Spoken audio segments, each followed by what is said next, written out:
tukomyewo n'omukenkufu okusooka kansooke mbalamusizza nnyo amannya Kibuuwa Duncan Kiyingi ndi musajja muzira ndiga. Tukomyewo n'omukenkufu omusomesa olulimi Oluganda Ssengule 222 Kibosa Seregganyi Kaawonawo.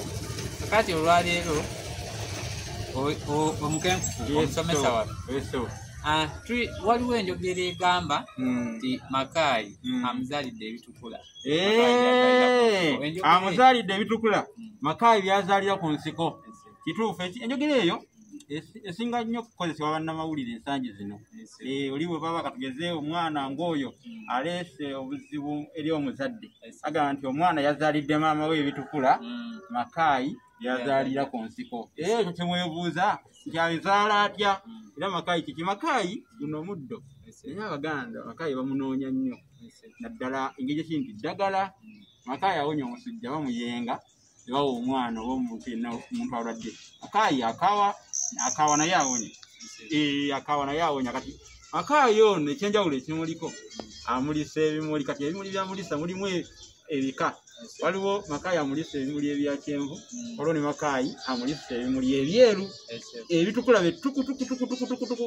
Kale olwokuba nti oyo amulisa ebimuli ebyeru ebitukula betukutuku, kati abamunoonya bamulaba mangu ne bamunoga. Kati ate labayo ensiko gye basamba oba ettale okusobola okuzuula Makaayi n'okumunoga. Kati abeera Makaayi olw'okuba alina ebimuli ebyo ebimwoleka amangu waali aba aleetedde ebizibu ensiko yonna kuba bagenda bagisamba basobola okunona eddagala eryo erya Makaayi. Makaayi bw'atyo bw'azaala ebitukula. Kati n'omuntu asobola okuleetera munne obuzibu ne tugamba nti mwesigwa ye yakuzaalidde ebitukula. Makaayi byakola ki? Byazaalira ku nsiko. Makaayi oyo bamulinako n'enjogera endala agamba ennyonyi eteyise yekololera mu Makaayi. Olugero olwo lutegeeza nti omuntu ototambulako kuva wamu kugenda ewalala, tozuula bintu birungi birala biriyo. Kale nekibeera nga enjogera yaffe okuzaala ebitukula Makaayi byazaalira ku nsiko. Tweyanziza nnyo omusomesa, tweyanzeeko. Waawo sebo. Banaye temwerabira mweyongera n'otuwagira. Omusomesa takomye ku kyakusomesa kwokka, yatuwandiikira obutabo bwaffe buno wammanga ng'Olulasange dictionary eno mugiraba eby'Olulasange. Ekitabo kyaffe eky'Oluganda ekya byabuwangwa bingi nnyo, kya mitwalo 10 gyokka. Tulina ekitabo ekirala olulimi olugundiddwa, olulimi Oluganda n'ebigundiddwa ku mulembe Omutebi. Byonna byawandiikibwa omukenkufu omusomesa w'olulimi Oluganda mu Kibosa Seregganyi Ssengule 222 kya mitwalo 3. Tulina effumbekero ly'ebisoko erya Ssengule 222 omukenkufu abagala okuyiga ebisoko by'olulimi Oluganda. Ekino nakyo kya mitwalo 3. Waliwo ekitabo eky'Abassekabaka b'ensi Muwawa. Ssekabaka b'ensi Muwawa nakyo kitabo kya Ssengule mu Kibosa Seregganyi. Nimu Bassekabaka abedde nnyo ab'Oluseruli. Nakyo kya mitwalo 3. Musomesa tweyanziza nnyo, tweyanze. Mpozi nga tonnaba kunsiibula, njagala okutegeeza abagoberezi baffe naddala ku mukutu wano ogwa Olulasange Online TV.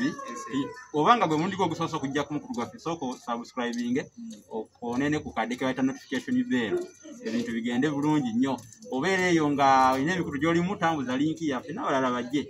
Tekawo comment ekirowoozo byonna tujja kubiraba era tujja kudda wano. Abalina ebibuuzo mu bibuuza awo tujja kubiraba. Tujja kubyanukula tubadde musobole nammwe okukenkuka n'okumanya ebintu eby'enjawulo. Muganda wange Kiyingi, abantu njagala kubategeeza manyi tulina wano mikwano gyaffe abatugoberera ennyingi ennyo. Kati ndi mukaweefube wa kunoonya ate ensimbi zakuzzaamu manyi ate abanyi bagamba zamugalawo ati baagajjamu. Naye bw'obeera oli eyo munnange gomuzira kisana ddala munnalulimi ate ayagala ennyo olulimi. Nza okutusobola kyolina mutwalo 2 kyolina kyonna obusendesere obufikkafikkawo nzogamba nti musomesa waffe katumuzze ku mutindo ate tuddemu tusome ebintu eby'ensonga kuba kati n'ebigambo ebimu bwe byatu ebimu tebivaayo bulungi lwa nsonga nti amanyi tegaliimu. Kale nsabye obuyambi obwo abalina obusobozi obwo omutima omudduukirize bayita ku 078 599 343 erina ku WhatsApp. Era omuntu abaire ng'ayagala kuyiga olulimi Luganda ayita ku simu eyo ensonga ne zigenda tinnawadde oba kalambiko ng'ekibba ekiyita ku mugenyi. Tweyanziza tweyanzege musomesa. Waawo Tojjanga okwo. Waawo.